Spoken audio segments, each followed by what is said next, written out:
Hey, we're midweek of the third and final week of Simple Rules. The rule this week: stay in love with God. And it's one I've been looking forward to talking about since we started because I think it's maybe the most misunderstood of the three. On Sunday, we were in the Shema, in John 15, and in Romans 8. The sermon landed on the assurance nothing can separate you from the love of God. And I ended with an image of a person who showed up every day and treated everyone they met as worth their full attention. We didn't name him. We'll name him next week. Today, I want to go back to a few things that got trimmed. Specifically, I want to talk about what John Wesley originally called this rule, because his language is different from the plain English version that Rube and Job gave us. And I think the original language tells you something important. And I want to go a little deeper into John 15, because the word abide is doing more work than I had time to repeat. And there's something in Psalm 63 about the physical language of longing that I find really beautiful and want to give more than just one sentence. Also, I have a concrete practice for you at the end, the one I think is most important for this week specifically. Okay, let's go. Stay in love with God is Reuben Job's language. It was from his 2007 book called Three Simple Rules. It's a beautiful, brief book, and I'd recommend it to anyone. But Wesley's original phrasing for the third rule was different. He called it attending upon all the ordinances of God. Now, that sounds a lot more formal and a lot less warm, but I want to make a case that it's actually more useful, because John Wesley then defines what he means by the ordinances of God, and the definition is specific enough to be actionable. He lists 5 things: the public worship of God, the ministry of the word, which means both preaching and scripture, the supper of the Lord, or communion, family and private prayer, and searching the scriptures. Now, those 5 things are what Wesley means by staying in love with God. It's not an emotional state. It's not a feeling of closeness. It's a set of practices: public worship, scripture, communion, prayer, and community. Stay in love with God is John Wesley's framework. It's not asking whether you feel close to God right now. It's asking whether you are using the tools God gave you to keep the relationship alive. The same way you'd maintain any relationship that matters to you. Not by waiting for the feeling to be strong enough to sustain it, but by showing up for the practices that sustain it when the feeling isn't strong. I find that enormously practical and enormously freeing, because staying in love with God as an emotional instruction is difficult to obey when you don't feel it. But are you showing up for the practices? Is a question you can answer honestly and act on. Showing up for worship even when you're tired, that's attending upon the ordinances. Reading 3 verses in the morning even when you don't have time for more, that's searching the scriptures. Praying in fragments in the car, in phrases that barely form into sentence, that's private prayer. None of it may be impressive, but all of it is practice.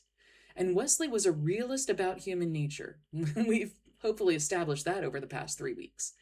He didn't ask for impressiveness. He asked for faithfulness. And faithfulness in the third rule looks like showing up for the practices that keep you turned toward the source. Now let's take a look at John 15. Jesus is in the upper room on the night of his arrest, and he gives this extended teaching about the vine and the branches. I am the vine, you are the branches. Abide in me as I abide in you. The Greek word for abide is meno, and it appears 10 times in the first 17 verses of this chapter. That's not an accident. John is emphasizing it because he knows the disciples are about to experience the one thing they're most afraid of: losing physical proximity to Jesus. They've been following him for 3 years. They can see him, they can touch him. That physical presence has been the anchor of their faith. And Jesus is telling them the connection you have, or that you think you have because you can be near me, is not the deepest connection. The deepest connection is meno, remaining. and that can continue after I'm gone. In fact, it has to. Because meno is not a feeling. This is the part I want to land clearly because I think we've gotten confused about this. We've come to treat spiritual life primarily as an experiential category. Do I feel close to God right now? Do I feel God's presence? Am I having an encounter with God? Now, those experiences are real and they matter, but they are not meno. They're more like visits, moments of particularly vivid connection.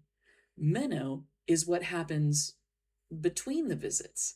Meno is the ongoing structural orientation of your life toward the source, maintained through practice when no particular experience is present.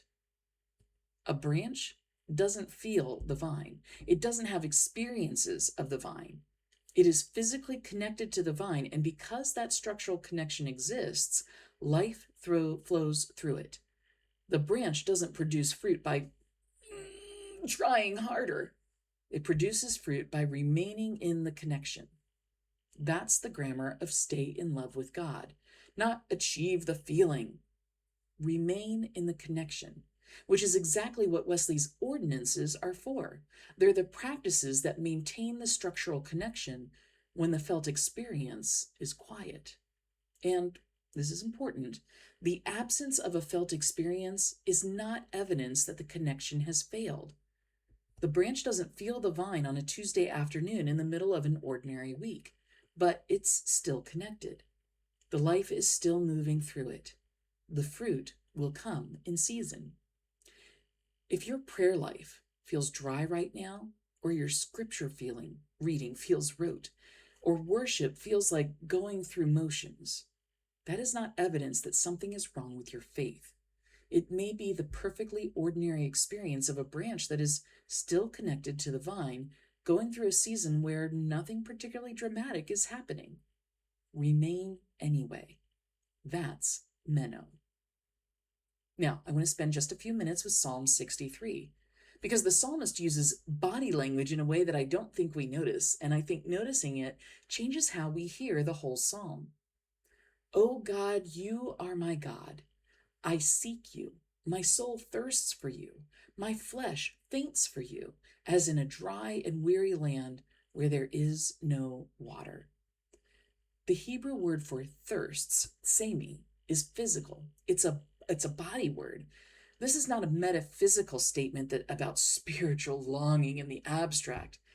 The psalmist is describing a body that has been in a dry land and knows exactly what it feels like to need water and not have it.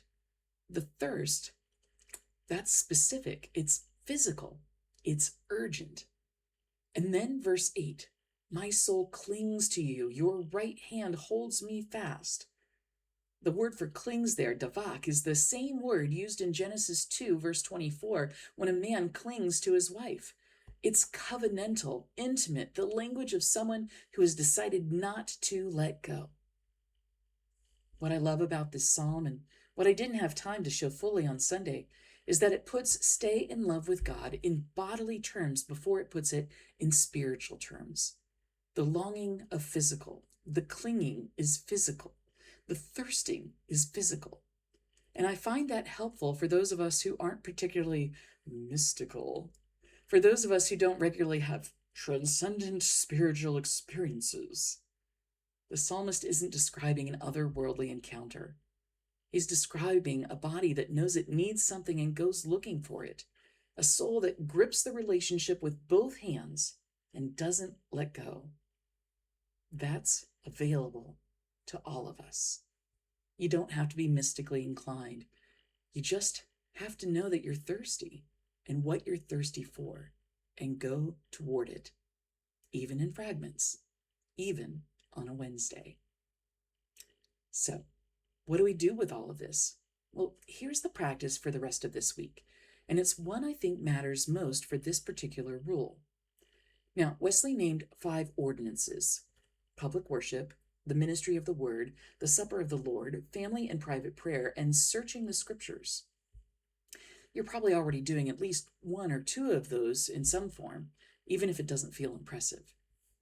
This week, I want to ask you to do one of them on purpose, not as a habit you're already in, not as something that happens incidentally, on purpose, deliberately, as an intentional act of attending upon an ordinance of God. Spend 5 minutes of scripture reading, not to study, just to read and to listen. Pray for more than just a sentence, even if it feels awkward. Now, we aren't having communion again until the 5th, but you could come and ask me, and I would be happy to have communion with you. And even if we don't have communion, you can still sit with the Lord's Prayer and pray it slowly. Maybe it's a conversation with someone in your faith community, or one that goes beyond the surface. How are you doing? Or it could be sitting in silence for 5 minutes with no agenda except to be available to God. The goal isn't to do it impressively. The goal is to do it deliberately, to say with the action, I am choosing to stay turned toward the source. That's the whole third rule. That's the whole practice. And then bring it with you to Sunday. We've closed out this series, and we're going to start something new, something I think a lot of you are going to love. And I invite you to come with open hands.